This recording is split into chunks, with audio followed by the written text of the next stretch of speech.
अस्सलाम वालेकुम, मैं हूं शराजी और आप लोग देख रहे हैं शराजी प्रॉपर्टी डीलर यूट्यूब चैनल।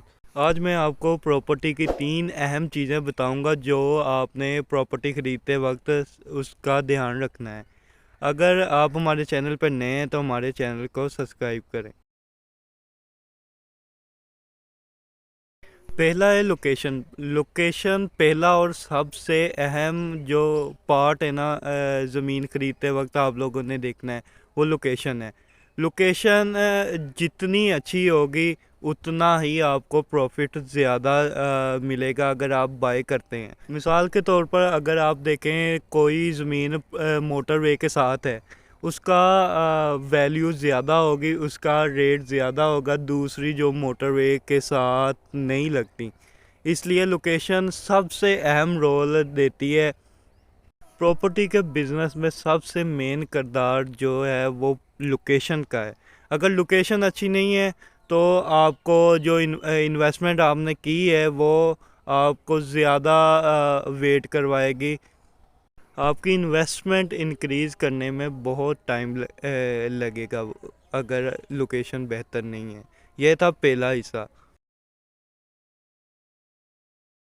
आपने कोई भी ज़मीन हाउस वगैरह ख़रीदते वक्त फ्रॉड से अगर बचना है तो ये जो दूसरा पार्ट है ना, पेपर वर्क, इसमें बहुत ही ध्यान से आपको काम लेना पड़ेगा।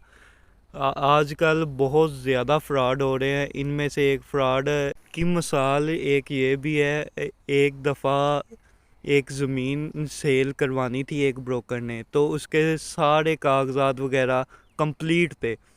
तो उसका जिन्होंने इन्वेस्टमेंट करनी थी उसमें, उन्होंने जाकर वहाँ पे पुलिस स्टेशन में भी चेक किया, नादरा में भी चेक किया, और कंप्यूटर सेंटर जो रिकॉर्ड है, पटवारी वगैरह सब रिकॉर्ड चेक किया, लेकिन वो सब में क्लियर था। जब पेमेंट हो गई उस वक्त जब वो ज़मीन पर गए हैं तो पता चला कि ये ज़मीन वो थी नहीं, पेपर वर्क सारा फ्रॉड था।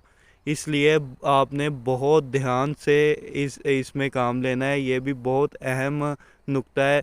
अगर पेपर वर्क आप सही अच्छी तरह चेक कर लेते हैं तो आप इस फ्रॉड से बच जाएंगे। अगर नहीं तो जो जेन्युइन डीलर्स होते हैं या ब्रोकर आप जिसे कह लें, उनसे रब्ता करें। ये जो फ्रॉडिये हैं इनसे बचें।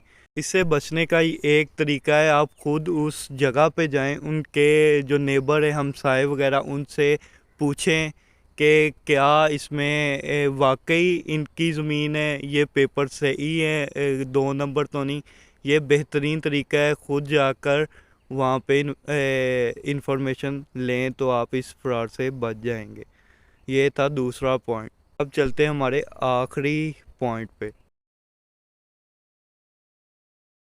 हमारा इस वीडियो का आखिरी पॉइंट ये है कि आप अगर इन्वेस्टमेंट कर रहे हैं तो किस पर्पज़ के लिए कर रहे हैं, किस चीज़ के लिए कर रहे हैं। मिसाल के तौर पर अगर आपने बाय करके उससे रेंट पे देना है और उससे जो रेंट आता है वो लेना है, इस पर्पज़ के लिए बाय कर रहे हैं, या अगर आपने ख़रीदी है उसे उसी थोड़े ही टाइम में मुनाफा लेके इसलिए इन्वेस्टमेंट अपनी कर रहे हैं, या ख़रीदने के बाद काफ़ी अरसा वेट कुछ बाई करते हैं और उसे बाद में सेल करते हैं, उससे काफ़ी उन्हें बेहतरीन रिटर्न मिलता है। अगर आपका ख़रीदते वक्त कोई पर्पज़ नहीं है तो आपको यहाँ पे कोई भी मुनाफा नहीं मिलेगा। अगर आपका कोई ना कोई पर्पज़ है इसमें इन्वेस्टमेंट करने का कि आपको क्या फ़ायदा हो सकता है, तो ये बेहतरीन इन्वेस्टमेंट होगी। ये सबसे ज़्यादा इस वक्त जो रिटर्न देती है ना, वो यही है। प्रॉपर्टी में सबसे ज़्यादा रिटर्न मिलता है। अगर मैं कुछ बातें स्किप कर गया हूँ तो उसके लिए माज़रत। अगर आपको कोई भी हेल्प चाहिए इस प्रॉपर्टी में, आपने कहीं सेल करनी है, बेचनी है, या कोई भी इंफॉर्मेशन चाहिए तो हमसे दिए गए नंबर पर रब्ता करें। ये थी आज की वीडियो। शुक्रिया।